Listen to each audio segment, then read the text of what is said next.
le Dieu qui va nous entretenir ce soir, le bien-aimé Nicaise, lui qui a reçu le mandat de nous nourrir. Amen. Et nous savons que ce soir, on sera encore vraiment bien nourris par le Seigneur. Que Dieu vous bénisse. Amen. Que ce soit là. Amen. Bonsoir, bonsoir. Peuple de Dieu, j'ai décidé de suivre Jésus et je ne vais pas retourner. Amen.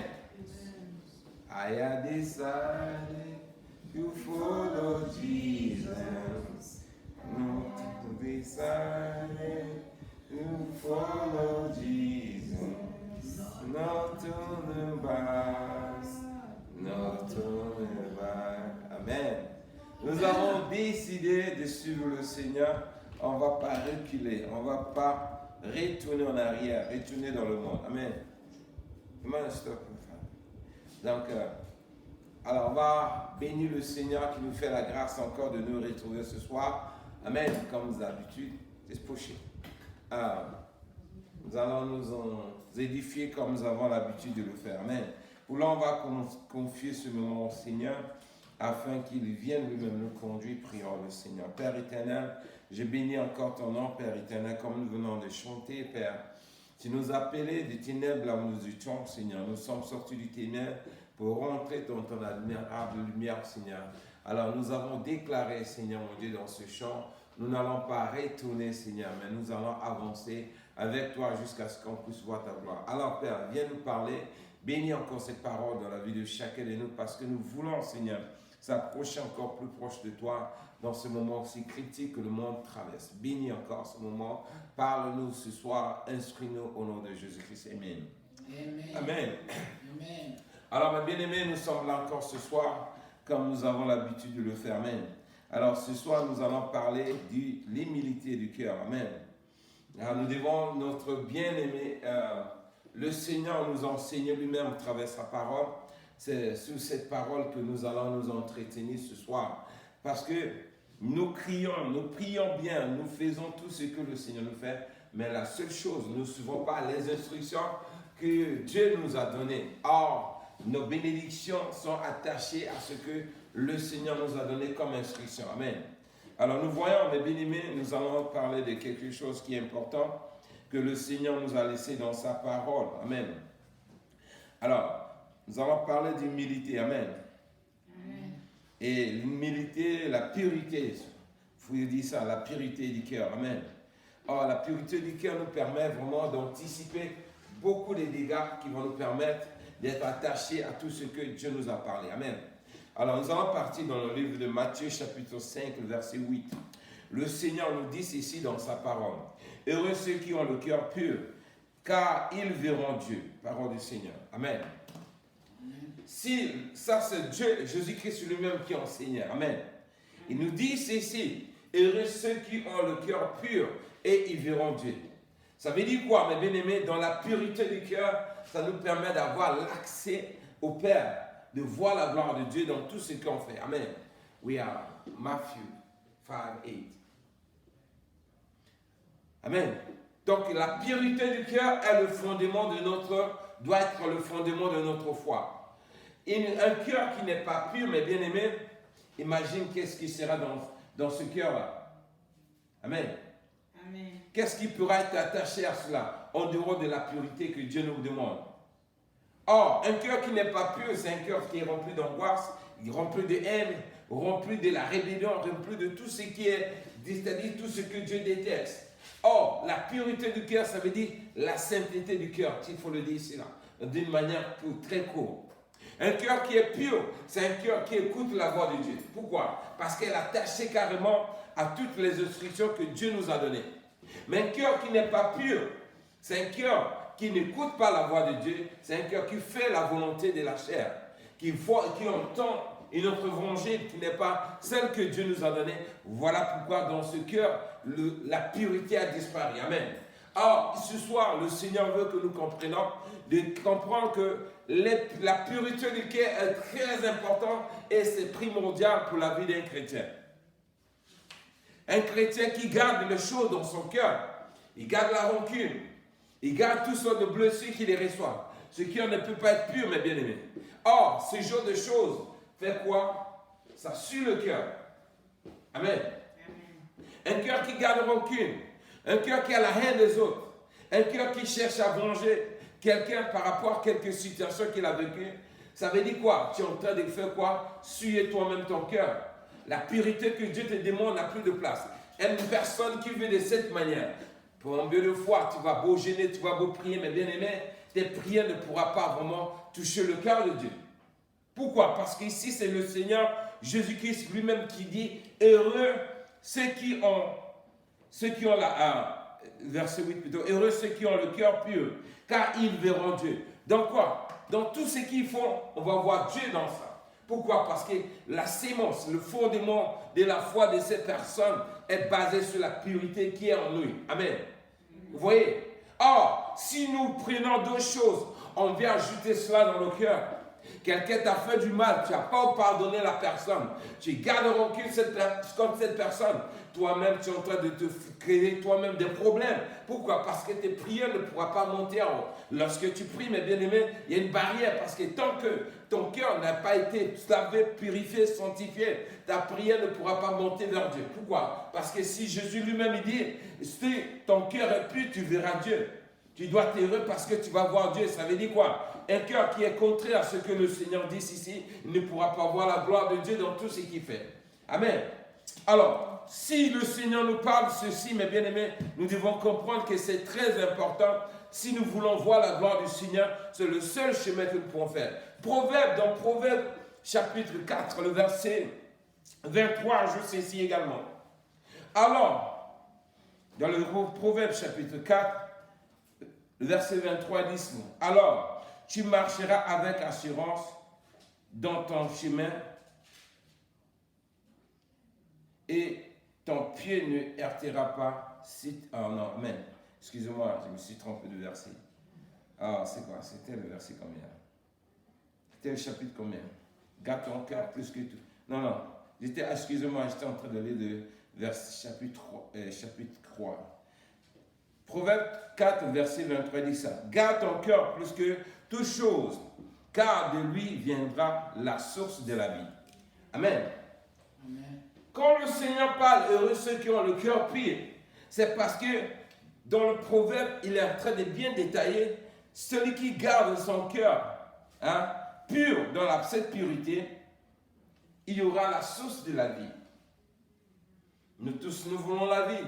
Nous voulons vivre heureux. Nous voulons être bénis. Nous voulons voir vraiment la gloire du Seigneur. Mais cela dépend de quoi? Le fondement de ce qui est caché dans nos cœurs. Amen. Or, ces choses, mes bien-aimés, sont très importantes. Nous ne voyons pas l'effet, les conséquences que nous engendrera lorsque nous détruisons, nous suyons nos cœurs à cause de ce que nous sommes en train de vivre. Amen.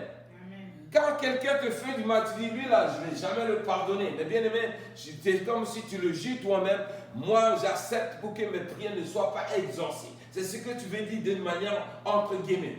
Quand il y a quelque chose qui est dans ton cœur, tu ne veux pas te libérer de cela. Mais bien aimé, c'est ce qui engendre.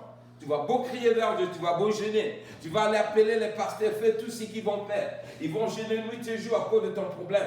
Rien ne doit bouger. Pourquoi? Tant que ton cœur n'est pas pur à l'intérieur, tu ne pourras pas voir la gloire de Dieu dans tout ce que tu es en train de demander, comme le Seigneur nous dit. Alors, Proverbe vient encore de bien détailler. Il dit, garde ton cœur plus que toute chose, car de lui vient la source de la vie. Quelqu'un qui ne garde pas son cœur, mes bien-aimés, qu'est-ce qu'il fait? Il emmagasine tout ce que le Seigneur déteste. Amen. Tu es en train de t'exposer en faisant cela. Alors que la réussite de chacun de nous, mes bien-aimés, dépend de la manière dont nous écoutons la voix de Dieu et pratiquer ce qu'il nous demande. En vivant de cette manière, nous pourrons voir la gloire du Seigneur comme le Dieu lui-même. Parce que c'est très important. Alors, pour voir toutes ces choses, mes bien-aimés, nous déconnons souvent sans se rendre compte. Nous marchons parce que telle personne m'a fait ceci, telle personne est en train de faire ceci. À cause de l'orgueil de ce monde, pour montrer que toi aussi tu es fort, tu es obligé de faire la même chose pour qu'on sache que toi aussi tu es une personne qui détient un pouvoir quelconque pour pouvoir répliquer par rapport à la manière dont la personne entend de le faire. Amen. Alors voilà pourquoi nous devons comprendre, mes bien-aimés. Si nous voulons que Dieu écoute nos prières. Nous devons garder nos cœurs. Ça dit quoi? Faisons de sorte qu'il y ait un mur entre nous. Amen. Entre l'extérieur et notre cœur. Que tout ce que nous voyons ne peut pas, il ne faut pas que ça affecte nos cœurs. Parce que c'est là-bas où se trouve la source de nos vies. C'est là où nous pourrons voir Dieu. Amen. Alors, regardez même un exemple. Où notre frère Luc va nous dire ce que le Seigneur Jésus-Christ les avait enseignés. Il y avait une histoire qui s'est passée dans le livre de Luc, chapitre 18. Amen. Luc, chapitre 18. Luc 18. Verset 13. Il y avait deux personnes qui priaient. L'autre s'est tapé la poitrine. Amen. Moi, je suis saint. Je paye ma dîme. Je fais ceci. Je ne suis pas comme ce publicain. Amen. Regardez comment la purité qu'il y a, c'est-à-dire l'humilité là où ça t'amène pour pouvoir voir la gloire de Dieu. Regardez le publicain là, ce qu'il nous enseignait ici dans ce passage, ce que le Seigneur a dit. Il a pris cet exemple et Luc il était là. Luc n'était pas parmi ses disciples, mais le Saint-Esprit qui l'a révélé. Regardez ce qu'il nous a écrit dans le livre de Luc, chapitre 13, Luc, chapitre 18, plutôt le verset 13.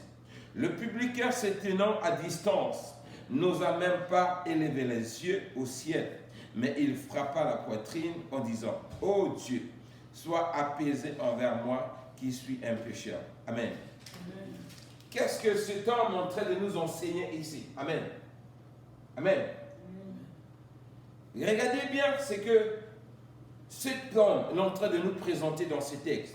Des personnes sont là. L'autre, il dit prie bien, il donne sa dîme. Hein? Il va à l'église chaque jour, il sert Dieu bien, il fait tout. Il se tape la poitrine. Moi, Dieu, je ne suis pas comme le publicain qui lui pêche tous les jours, il fait tous. Mais le publicain vient et dit: mais Dieu, j'ai même honte de regarder en haut parce que je sais, je suis suivi moi-même. Amen. Et un cœur d'humilité, ça veut dire le cœur, il est en train de montrer ce qui était attaché dans son cœur. Amen. Là, ça dit l'humilité de ce publicain qui reconnaît que je suis un pécheur, j'ai besoin de la grâce de Dieu. Amen. Et quoi? Il est en train de montrer la richesse de son humilité qui était cachée dans son cœur pour dire: Père, je ne suis même pas digne de te regarder, je suis un pécheur. Mais aie pitié de moi. Vous voyez? Il dit, ce publicain se tenant à distance, on n'osa même pas lever les yeux au ciel, mais il frappa la poitrine en disant: ô Dieu, sois apaisé envers moi qui suis un pécheur. Amen. Ça, c'est le cœur de quelqu'un qui reconnaît quoi? Tout ce qu'il voit, mes bien-aimés, comme il n'arrive pas, il pêche, d'accord. Lui, il pêche, il pose des actes qui lui poussent à pécher. Amen. Hein? Mais dans son cœur, il ne garde rien là-bas. C'est ce que ça démontre, l'attitude de ce gars. Par contre, l'autre, lui, se base sur les actes, la manière il sert Dieu, il s'appuie sur il dit les saints. Que la manière, lui, il est en train de servir Dieu. Il prie tous les jours, il jeûne tous les jours, il donne la dîme. Ça veut dire s'il prie aujourd'hui, Dieu le entend parce qu'il fait tout cela autour de lui. Oh, Dieu ne regarde pas cela, mes bien-aimés. Ce que Dieu regarde, l'humilité que nous avons envers lui. Si notre cœur est pur, nous savons que je ne vais pas garder rancune contre quelqu'un. Bien que je pêche, j'ai plein pleuré que la grâce de Dieu pour sanctifier mon être intérieur, c'est-à-dire que mon cœur pour que je sois pur à l'intérieur. Amen. Alors ici, Jésus va nous enseigner l'exemple de ces deux personnes. Il dit ceci dans le verset 14, il dit, Luc chapitre 18, verset 14, il ajoute: je vous le dis, celui-ci descendit dans la maison justifié plus que l'autre, car quiconque s'élève sera baissé, celui qui s'abaisse sera élevé. Amen. Amen. Alors, le publicain, lui, s'est humilié. Un cœur d'humilité qui veut garder la pureté, il s'abaisse toujours dans tout. Lorsque quelqu'un veut le provoquer, il s'abaisse toujours. Vous voyez, il s'abaisse. Par contre, l'autre là-bas, il s'est élevé. Amen. On ne peut pas aller là-bas, on n'est pas là-bas. Il voulait montrer l'orgueil que lui, il est plus haut. Amen. Or, Jésus nous dit, en vivant de cette manière, celui qui s'abaisse, c'est lui qui sera élevé dans le royaume. Voilà pourquoi nous devons être humbles dans la manière nous vivons dans ce monde. Amen. Car si nous vivons de cette manière, nous allons voir la gloire du Seigneur. Or, Nous voyons même lorsque le Seigneur, par exemple, lorsqu'il a été crucifié. Amen. Dieu l'a poussé, la volonté de Dieu a permis à ce que Jésus-Christ aille à la croix. Mais qu'est-ce que le Seigneur dit? Et quelle humilité! On est en train de le frapper, on est en train de cracher sur lui, on est en train de se moquer de lui. Mais comme il ne veut pas suyer l'intérieur, hein, il s'abaisse, il s'est abaissé. Amen. Le fait de s'abaisser, mes bien-aimés, nous savons quoi? Qu'est-ce qui est arrivé? Le Seigneur a été élevé à la droite de Dieu le Père. Amen. À cause de cet acte. Pourquoi? Bien qu'il a connu tout ce qu'il a connu, mais il n'a pas voulu suyer sa vie. Il a accepté de se plier à la volonté du Père. Voilà pourquoi aujourd'hui on parle du Seigneur. Il est ressuscité, les morts ressuscités, saint. Saint. Pourquoi il ne voulait pas suyer son cœur? Bien qu'on l'a craché sur lui, on l'a frappé, on a fait tout ce qu'il voulait. Mais la seule première chose, qu'est-ce qu'il dit? Père, pardonne-les, car ils ne savent pas ce qu'ils font. Amen. Or, toi et moi, quand quelqu'un parle seulement, lui, on a frappé sur lui, on a craché sur lui, on l'a mis couronne, des épines sous ses bouts, on lui a fait boire des urines à la place, de vinaigre à la place de l'eau. Amen. Il avait toutes les raisons pour s'énerver, pour se défendre. Mais toi et moi, quelqu'un parle seulement, et parle de toi, à cause de cela, tu prends le problème, tu viens gaziner ça dans ton cœur, sans se rendre compte que tu te fais toi-même de problème, en vivant de cette manière. Amen.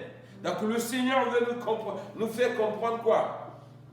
Nous devons apprendre à jouer au défensif, c'est-à-dire, comme il nous dit dans le livre de Proverbes, de garder. Quand on garde le cœur, ça veut dire quoi? Toute situation où tu passes, tu es obligé de t'abaisser pour éviter à ce que vraiment ton cœur soit souillé.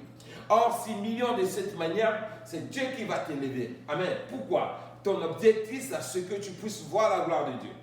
Comme il nous a dit, heureux ceux qui ont le cœur pur, car eux, ils verront Dieu. Amen. En vivant de cette manière, mes bien-aimés, nous allons voir la gloire du Seigneur dans tout ce qu'on est en train de demander dans nos prières. Pourquoi? Parce que Dieu tient compte de tout cela. Amen. La volonté de Dieu, c'est ce qu'on supporte tout ce qui peut nous arriver contre nous. Il y a plusieurs manières de purifier nos cœurs, mes bien-aimés. Amen.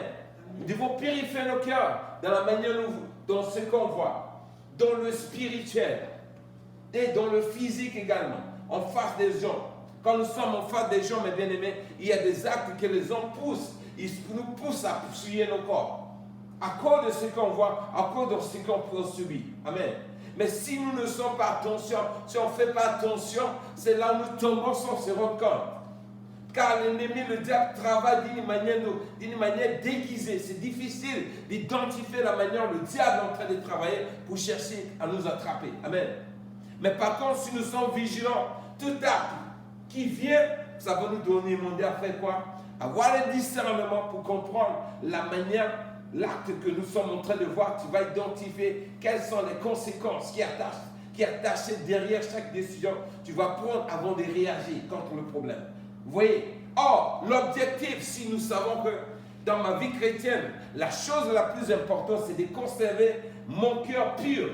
Donc, manière que tu prends la décision, ça te booste à avoir le discernement comment répondre à la situation pour que tu ne puisses pas subir les conséquences qui vont souiller ton cœur. Amen. Donc, le Seigneur nous fait comprendre et il nous interpelle pour que nous puissions connaître qu'en vivant de cette manière, nous allons voir la gloire de Dieu. Voilà pourquoi Dieu demande à ce que nous soyons purs dans tout ce que nous sommes en train de vivre comme situation. En vivant de cette manière, nous pourrons voir la gloire du Seigneur parce que notre Dieu nous aime, bien-aimés. Le Seigneur ne veut pas que chacun de nous rate la grâce que le Seigneur lui-même nous a apportée dans ce monde au travers de sa mort et sa résurrection. Voilà pourquoi il lui-même nous enseigne. Tout ce qui est écrit ici, mes bien-aimés, c'est Jésus-Christ qui enseigne cela. Les disciples ont énuméré, ils ont, comment on dit ça, emmagasiné, comment on dit ça, stocké ça, non? Hein? Et regrouper ça, ils ont fait ça comme un chip, et ça fait la Bible. Amen. Sinon, ce que nous lisons, mes bien-aimés, c'est les enseignements que Jésus est en train de nous parler, tel que je suis arrêté physiquement en train de nous parler.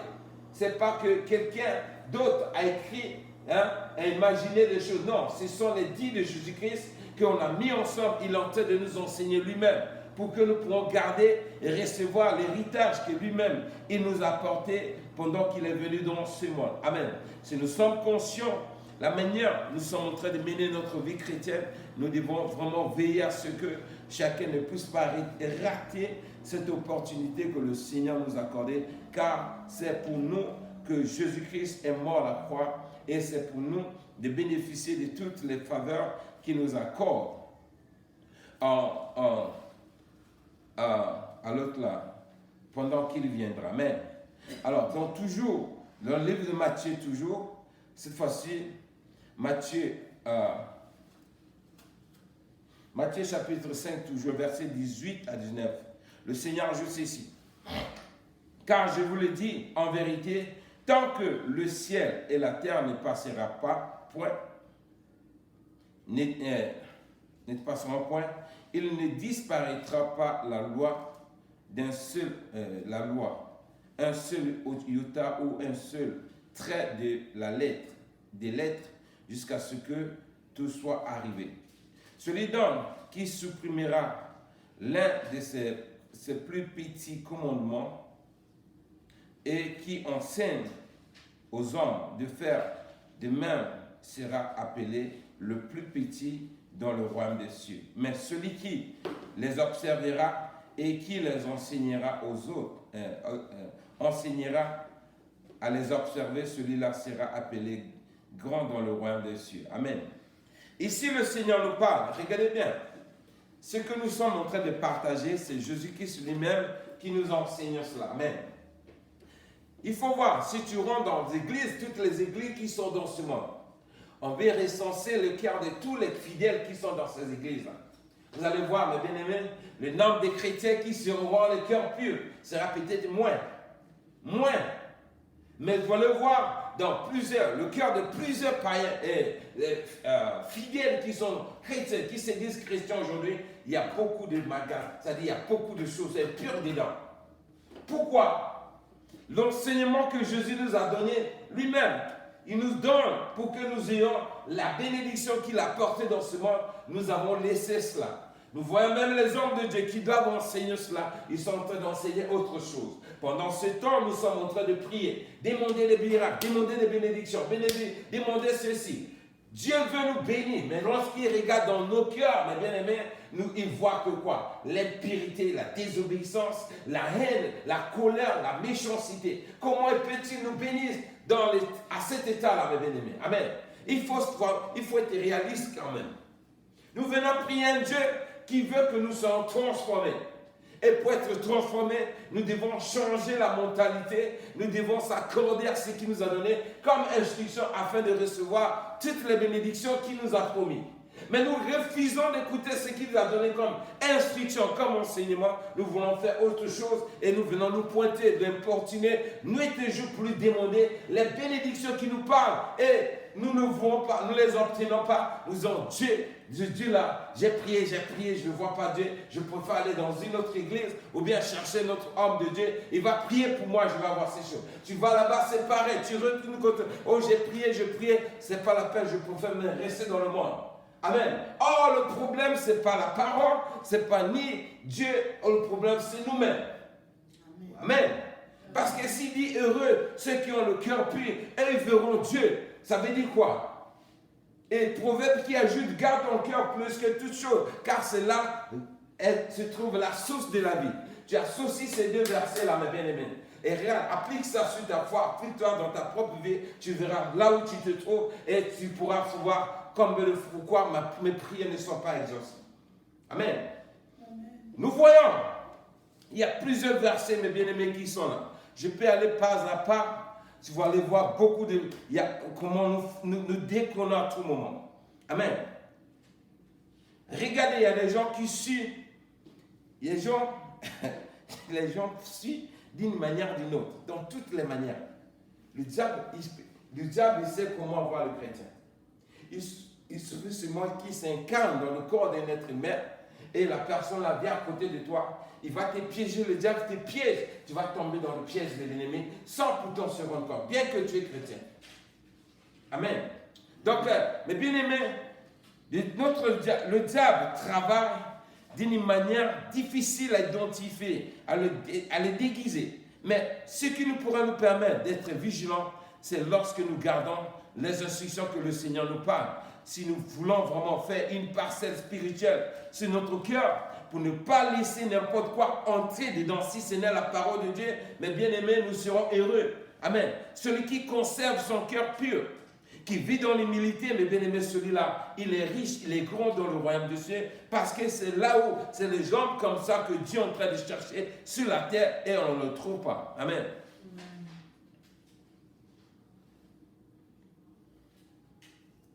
Amen. Donc, soyons fidèles, mes bien-aimés, veillons nuit et jour, car notre ennemi, il ne se lasse pas. Nuit et jour, il cherche les techniques. Il est en train de changer les manières pour nous avoir. Chaque jour qui passe, s'il tente ici, il n'arrive pas, il change. Il va là-bas, il n'arrive pas, il change. Donc nous verrons, pour ne pas tomber dans le piège de l'ennemi, ce que nous devons faire, mes bien-aimés, c'est de veiller comme le proverbe nous dit ici. Si nous veillons sur notre cœur, nous conservons le cœur pur. Mais bien aimés, nous sommes riches. Nous serons riches. Pourquoi? Ce que Dieu nous parle ce soir, c'est très important pour chacun de nous. Parce que nous voyons, nous tous, nous avons déconné autrefois. Quelqu'un vient faire des coupages, joue avec moi. Tu me connais? Amen. Il suffit seulement que quelqu'un vienne s'arrêter par la parole. Amen. Il va te provoquer seulement. Il va déclencher une parole seulement. Allez, tout de suite. Tu es en train de jouer avec moi. Je vais te montrer qui je suis et tu sauras. Qu'est-ce qui est en train de sortir dans la bouche là? Ce qui sort quand quelqu'un dit ça, mes bien-aimés, ça quitte tout d'abord. Dans le cœur. Ah bon? Vous voyez ça? Quand il dit comme ça, il faut comprendre que faites attention. Amen. Tu me connais. Je vais te montrer qui je suis. Or, tu es en train de montrer ce qui est caché dans ton cœur, ton propre cœur. Amen. Mais ayons le discernement, mes bien-aimés, et nous allons éviter beaucoup de dégâts. Et Dieu sera content de nous voir la manière dont nous allons vivre dans nos pèlerinages. Amen. Parce que le diable utilise toutes sortes de mécanismes. Parce qu'il vient dans le côté spirituel, où nous sommes ignorants. Où tu dors, il vient en songe, il peut venir pendant que tu es en train de dormir, dans tes moments de faiblesse. Il peut chercher des failles. Il rentre en toi pour s'incarner, pour te pousser toi-même à aller poser l'acte. Amen. Et tu poses l'acte là-bas directement dans ton cœur. Car la bénédiction de l'être humain sur la terre dépend de son cœur. Amen. Si tu écoutes la parole de Dieu, tu gardes ça dans ton cœur. Toute parole étrangère qui vient en toi n'aura pas la place dans ton cœur. Pourquoi? Parce que derrière, dans ce cœur, elle se gazine, qu'est-ce qu'elle gazinait là-bas? La parole de Dieu, comme Dieu avait dit à Josué, garde la parole de cette loi, qu'elle ne s'éloigne pas de ton cœur. Parce que, quoi? Tu la médites chaque jour. Pourquoi? Parce que ça va te rappeler chaque fois ce que tu dois faire, ce que tu ne dois pas faire. Amen.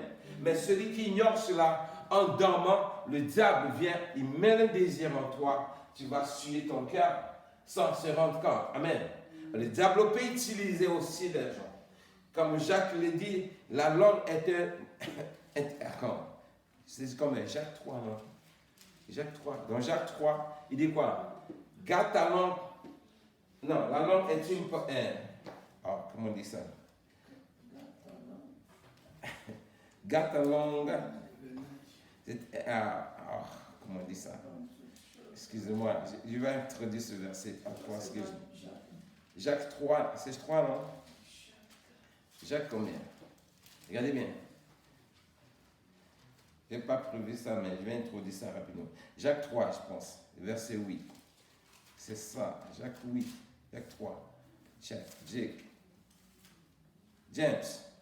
Man. James 3.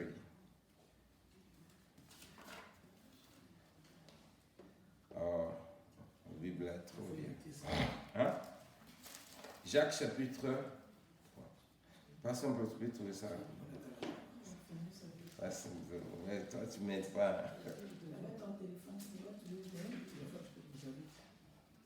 Attends, j'ai trouvé. Jacques 3, voilà. Jacques 3. Voici verset 8, il me dit quoi? Mais la langue Aucun homme ne peut la dompter. C'est un mal qu'on ne peut réprimer. Elle est pleine de venin mortel. Par elle, elle bénit le Seigneur, notre Père, et par elle, nous maudissons les hommes faits à l'image de Dieu. Verset 10. De la même bouche sort de la bénédiction et la malédiction. Il ne faut pas, mes frères, qu'il soit ainsi. Amen. Voyez ça? Lorsque tu es en train de faire sortir la parole dans la bouche, tu me connais, je vais te montrer ceci. Dans ça, là, tu es en train de prononcer cela, mes bien-aimés, tu es en train de suivre aussi. Ça dit, dans ton cœur, il y a comment on dit ça? Des pensées impures qui se sont magasinées dans ton cœur. Tu es en train de faire quoi? Déclencher ça, prophétiser ça vers celui qui est en face de toi. Amen. Amen. Alors, en vivant de cette manière, mes bien-aimés, alors tu es en train de faire quoi? Désobéir à la loi où Dieu dit tu aimeras ton prochain comme toi-même. Vous voyez ça? Et en posant cet acte, tu es en train de suyer ton cœur sans se rendre compte que tu es en train de désobéir à la loi de l'amour que Dieu t'impose, t'exige selon l'enseignement que Jésus-Christ nous a donné, de garder la bonne relation avec ton frère. Parce que la même manière que tu t'aimes, tu dois l'aimer de la même manière. Pourquoi? Parce que c'est un être humain fait à l'image de Dieu comme toi. Amen. Or, en vivant de cette manière, tu fais suyer d'abord ton cœur et voilà, tu déclenches aussi une autre hostilité dans la vie de la personne qui est en face de toi. Amen. Et tu pêches toi-même et tu fais pécher l'autre aussi. En vivant de cette manière. Alors, si tu viens prier devant le Seigneur, quand il regarde d'abord ton dossier, il regarde le cœur. Amen. Il faut comprendre, bien aimé, chaque chrétien qui vient devant le Seigneur, il doit ouvrir d'abord le dossier. Ça dit, comment on dit ça? Le folder, comment on dit ça? Classière. Le classier de ton cœur. Il ouvre là-bas pour voir qu'est-ce qu'il y a dedans. Amen. Alors, si dedans, il y a l'impurité, il y a la méchanceté, il y a la désobéissance, le Seigneur te regarde et te met à côté. Il faut régler d'abord ta situation afin que ton dossier soit accepté. Pendant que tu es en train de prier, tu es en train d'importuner Dieu. Il dit, regarde, ton statut n'est pas encore réglé pour que tu puisses recevoir ce que tu es en train de demander. Règle d'abord ta situation avec ton cœur. Nettoie ton cœur, purifie-toi. Tu viens vers moi, je pourrai peut-être écouter ta parole. Amen. Mais qu'arrive-t-il à quelqu'un qui est humble? Celui qui s'abaisse, chaque fois qu'il joue défensif, lorsqu'il y a des situations qui arrivent, il s'humilie parce qu'il cherche à conserver le cœur. Dieu l'élève aussitôt. Amen. Pendant qu'on est en train de te moquer de toi, parce que tu es en train d'obéir à la parole de Dieu, Dieu vient t'élever là où tu es. Amen. Ceux qui se moquaient de toi, il va dire, mais comment celui-là peut obtenir ce poste de ce travail, alors qu'il y a des grands, il y a des gens qui ont des moyens, ils sont en train de postuler, ils ne savent pas. Tu es en train de chercher un visa, par exemple, pour voyager, des gens qui ont de l'argent. Toi, dans ton humilité, tu n'as même pas l'argent pour payer le billet, mais tu te présentes à l'ambassade, c'est ton dans le visa. Tu n'as même pas l'argent même pour acheter les tickets. Pourquoi? Parce que la grâce de Dieu en toi. Pourquoi? Dans ton cœur, tellement tu es riche, Dieu t'élève pour qu'on prouve que voilà, celui que vous étiez en train de mépriser parce qu'il est en train de suivre mes lois, mes ordonnances, mes prescriptions. Je vais vous dire que moi je suis son Dieu, je t'élève et te bénis. Voilà pourquoi tu verras la gloire du Seigneur dans tout ce que tu es en train d'entreprendre. Amen. Donc mes bien-aimés, en quelque sorte, nos bénédictions sont basées également la manière dont nous conservons notre cœur. Si nous voulons entendre nos prières pour que nos prières soient exaucées le plus vite possible, faisons l'effort de conserver nos cœurs pieux, car c'est là que nous pourrons voir la gloire de Dieu dans tout ce que nous allons demander au Seigneur. Amen.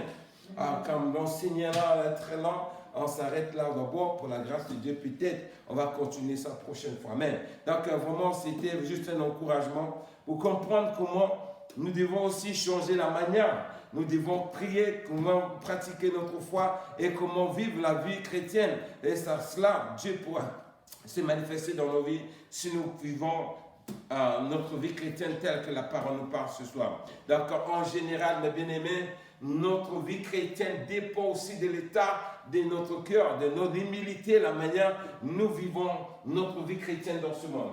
Un chrétien qui n'est pas humble, mes bien-aimés, c'est lui-là qui crée des problèmes partout. Un chrétien humble, on lui lève partout, il va. Il dit, lui-là, vraiment, c'est un chrétien. Quand on le voit, non, il craint Dieu. Pourquoi? parce que tu marches selon les instructions, les enseignements que tu as reçus. Mais celui qui n'écoute la parole de Dieu, les marre pas. Le Seigneur nous a dit quoi? Tant que le monde ne passera pas, il ne se passera pas ni un iota de la loi, de toutes les lois de Dieu qui sont dans la Bible. Donc, toutes ces paroles-là, mes bien-aimés, elles s'appliquent dans la vie de chaque chrétien. Que tu veux ou pas, tant que tu es chrétien, que tu ne le sois pas, toute parole-là, cette parole-là qui est dans la Bible, elle s'applique à tous les êtres humains qui sont vivants. Nous voulons être sauvés, mes bien-aimés, faisons ce que Dieu nous demande. Nous allons voir. Et le Seigneur même l'ajoute dans sa parole. Si nous n'arrivons pas à pratiquer cela, il dit ceci. Si nous nous attachons à lui, mes bien-aimés, comme l'arbre là, comment on appelle? Le sceptre. Celui qui s'attache au Seigneur, Dieu nous donne la capacité de faire ce qu'il nous demande de le faire. Amen. Il a dit lui-même, sans lui, nous ne pourrons rien faire. Donc, pour faire tout ce que le Seigneur nous demande, nous devons nous attacher à lui. Or, si nous nous attachons à lui, et il nous donne la capacité de faire aussi, de pratiquer aussi sa parole. Car c'est le travail du Saint-Esprit. Mais si tu ne peux pas mener une vie chrétienne, tu es loin de ton Créateur, tu viens seulement demander. Quand il dit de faire cela, tu ne veux pas. Faire ceci, obéir à telle voie, tu ne veux pas. Tu désobéis. Tu t'en dois, ça dit tu mènes une vie de chrétien seulement à désobéir à toutes les paroles de Dieu, mais tu veux que le Seigneur te bénisse. La désobéissance, mes bien-aimés, nous empêche à recevoir aussi de la part du Seigneur ce qu'il nous a promis. Amen. Mais si nous obéissons à la lettre, ce qu'il nous demande, nous allons voir la gloire du Seigneur. Donc, notre cœur, pour que le fondement de notre vie chrétienne est basé sur notre cœur en général. Amen. Si nous voulons voir la gloire du Seigneur, essayons de nettoyer d'abord l'intérieur de nos cœurs et apprenons à pardonner les autres, à nettoyer tout ce qui est impur. Tout ce qui peut rester que dans nos cœurs ne doit qu'être la parole du Seigneur. Car c'est là où la vie, là où se trouve notre bénédiction, comme on l'a dit dans le livre de Proverbes. Si nous gardons notre cœur et nous veillons nuit et jour dans nos cœurs, mes bien-aimés, nous allons être humbles. Il n'y aura pas de méchanceté, ni la vengeance, ni la haine contre nos frères et sœurs. Au contraire, nous allons manifester la loi de l'amour. Et c'est ça qui va nous permettre de nous abaisser et Dieu lui-même nous relèvera au moment opportun, comme le dit dans sa parole. Amen. Donc, c'est un peu ce qu'on avait comme exhortation ce soir. Et vraiment, Dieu bénisse cette parole dans la vie de chacun de nous, afin que nous puissions grandir, atteindre aussi la maturité chrétienne que Dieu attend de nos vies pour nous bénir. Amen.